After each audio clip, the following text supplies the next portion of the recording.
Habang lumilipas ang panahon, sa wakas ay dumating ang pinakahihintay na araw, ang engranding pagpili ng mga bagong kabalyero ng Mills Empire. Sa sinaunang wika, ang Mills ay nangangahulugang mandirigma, patunay kung gaano nila pinahahalagahan ang husay sa pakikidigma. Dahil ang galing sa armas lamang ang daan para umangat sa buhay sa sariling kakayahan, taon-taon ay dinudumog ito ng napakaraming tao. Ngunit kakaiba ang taon na ito. Isang prinsipe ng imperyo ang nagsisilbing pinuno ng pagpili, isang bagay na hindi pa kailanman nangyari.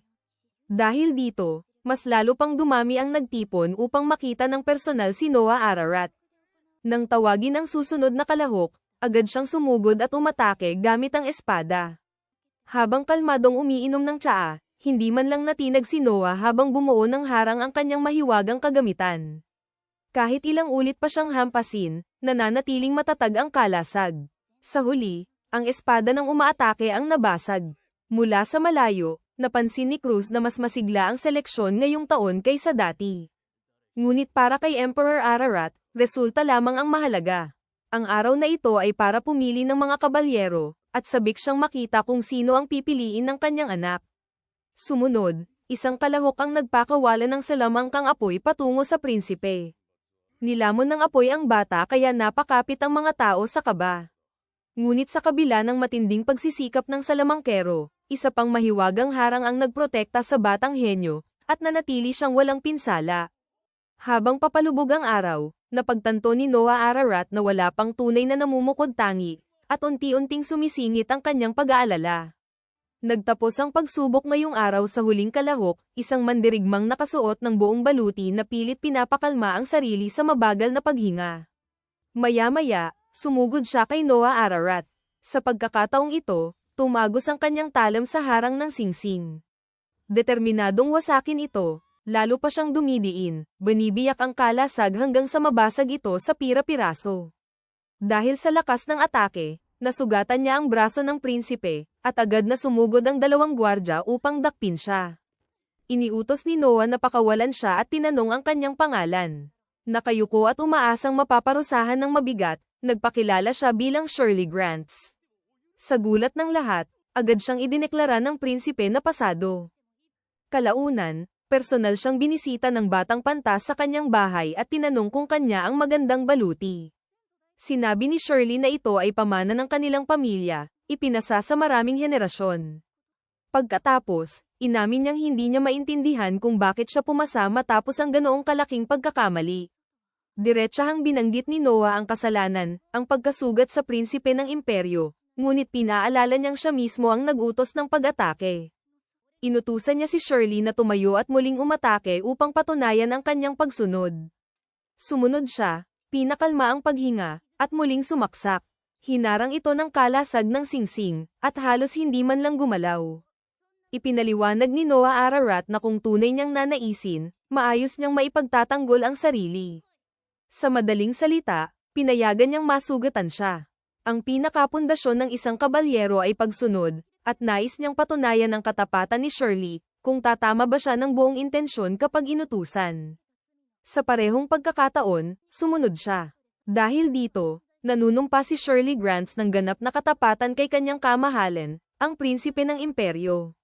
Naaliw sa kanyang matigas na pagbati, tiningnan ni Noah Ararat ang kanyang katayuan at napansin na pinakamalaki ang pag-angat ng kanyang kakayahan. Sa sandaling iyon, pumasok si Zoe kasama si Guto Chloe, ang manggagamot ng korte na nakatalaga upang suriin si Noah. Natagpuan niya itong labis ngunit naintindihan ang kanilang pag-aalala. Pagkatapos ng pagsusuri, kinumpirma ng doktor na ang sugat ay hindi tumama sa buto o litid. Napansin ang paghanga ni Shirley, tinanong siya ni Noah kung bakit.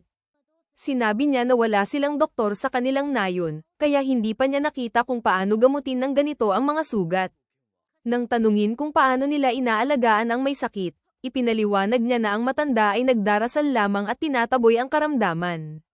Napansin ng doktor na karaniwan ng ganitong gawain sa mahihirap na nayon.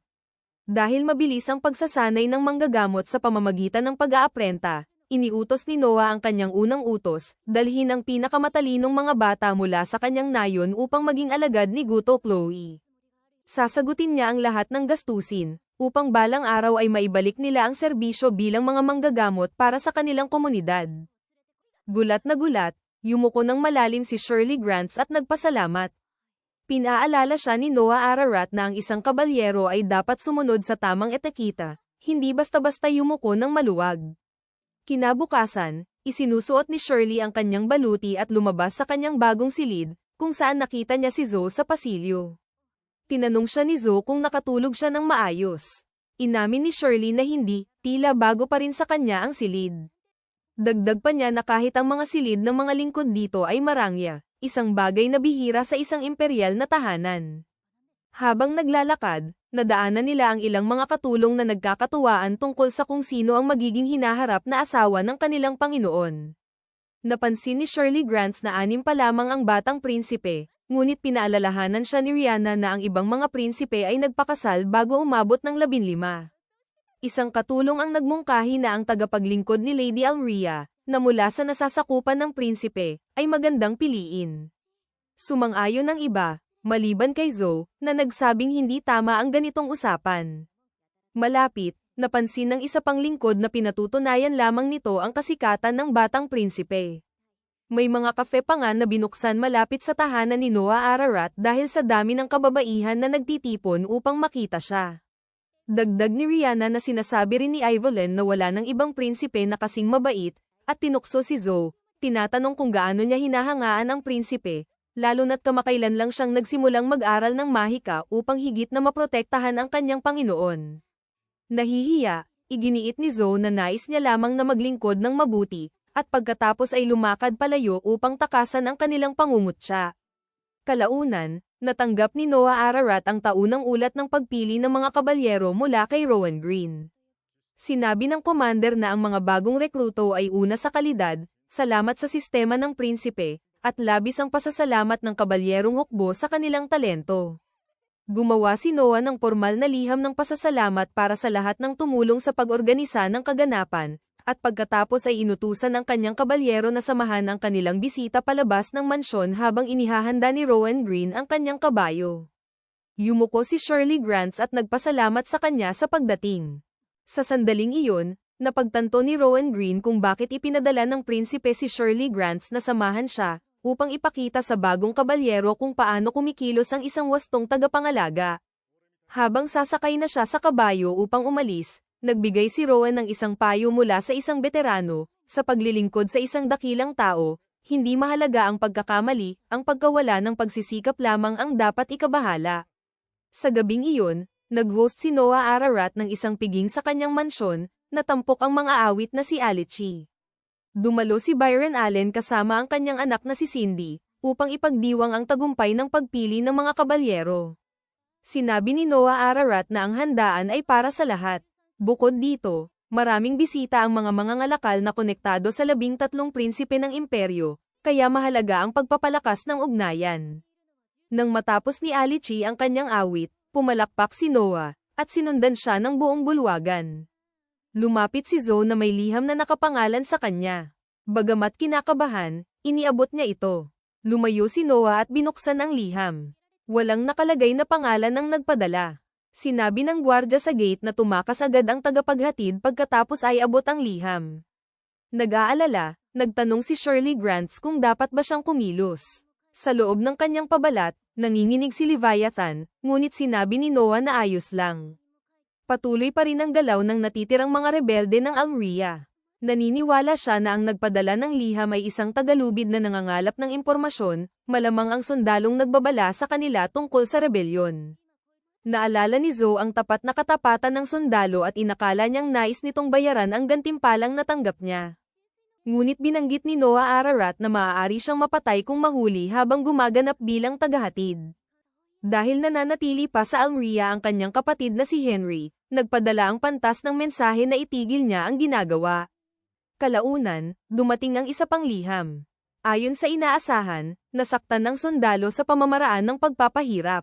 Nanatili siyang tahimik, at ang kanyang pagiging lihim ay nagdulot ng matinding kapinsalaan sa kanya. Nasagip siya ng tropa ni Henry, ngunit nananatili pa rin siyang walang malay.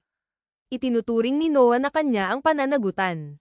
Hindi sang-ayon sina Shirley Grants at Zoe, ngunit iginiit ng prinsipe na maiiwasan sana niya ito kung kumilos siya ng mas maaga, na inaalala ang aral ng kanyang ama na ang impormasyon ay isang sandata. Inutusan niya si Zoe na kontakin ng Alria at huwag magtipid, gamitin ang lahat ng doktor at gamot upang buhayin ang sundalo. Pagkatapos, napag-isipan ng bata na hindi sulit isakripisyo ang mga tapat na tao para sa isang ulat lamang. Di nagtagal, naglalakad si Noah Ararat sa mga kalye kasama ang kanyang kabalyero. Namamangha si Shirley sa masiglang pamilihan, na hindi pa niya kailanman nakita. Tinanong niya ang layunin nito. Sinabi ni Noah na nais niyang bumili ng regalo para kay Henry, bilang pasasalamat sa pagpigil sa rebelyon at sa paghawak ng liham. Dumating sila sa tindahan ni Alan Bardsley. Ipinakita sa prinsipe ang mga bagong dating na paninda, mga pinong alahas na napakahalaga, na ikinabigla si Shirley sa kislap nito. Sa gitna ng karangyan, napansin ni Noah ang isang bagay na natatago sa ilalim ng telang pambalot. Nang tanggalin ito, lumitaw ang isang walang kapintasan na estatwang gawa sa salamin, nilikha ng isang bihasang alagad, isang bihirang piraso na iniwan ni Lindsay. Ayon kay Alan Bardsley, ang paraan ng paggawa nito ay nawala na, at dalawa na lamang ang natitirang estatwa ng Diyosang ito. Binayaran ni Noah Ararat ito ng 10,000, kasama ang bonus para sa paghahatid ng higit pa sa kanyang inaasahan. Biglang pumasok ang ikawalong prinsipe ng imperyo, si Oscar Ararat, nang marinig niyang naroroon ang kanyang kapatid. Nang makita niya ang estatwa, agad niyang nakilala ang gawa ni Lindsay. Pag-aari niya ang isa pang piraso, ang pangalawang estatwang binanggit ng mga ngalakal.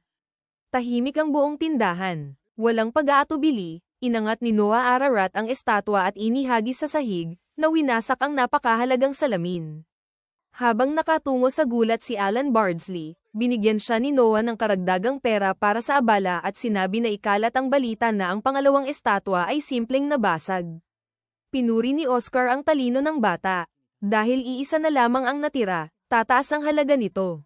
Sinabi niya na ang ganitong pangitain ay kadalasang dumarating lamang kapag may sariling nasasakupan na ang isang tao. Pagkatapos, umalis ang ikawalong prinsipe. Kailangan pa rin ni Noah ng regalo para kay Henry. Nasa sabik sa kita, naghahanap si Alan Bardsley ng isa pang bagay na karapat-dapat sa pantas. Papunta na sa dapit hapon, matapos iwan ang tindahan, napansin ni Noah na tila balisa si Shirley Grants at tinanong kung ano ang problema. Inamin niya na ang paglilingkod sa kanya ay puno ng sorpresa. Kahit ngayong araw, bagamat naunawaan niya ang loika, nananatili itong isang kayamanang napakahalaga. Gayunpaman, nakikita ni Noah Ararat ang estatwa bilang isang bagay lamang, hindi isang tunay na kayamanan para sa prinsipe ng imperyo. Ang mga naglalagay ng kanilang buhay sa panganib para maghatid ng impormasyon, nagsisikap upang matugunan ang inaasahan, at nanunumpa ng katapatan kay Noah Ararat, ginagawa ang lahat upang maglingkod, iyan ang tunay na kayamanan. Isa si Shirley Grant sa kanila. Nang marinig ito, labis na naantig si Shirley at nanumpa siyang susunod sa kanyang Panginoon habang buhay.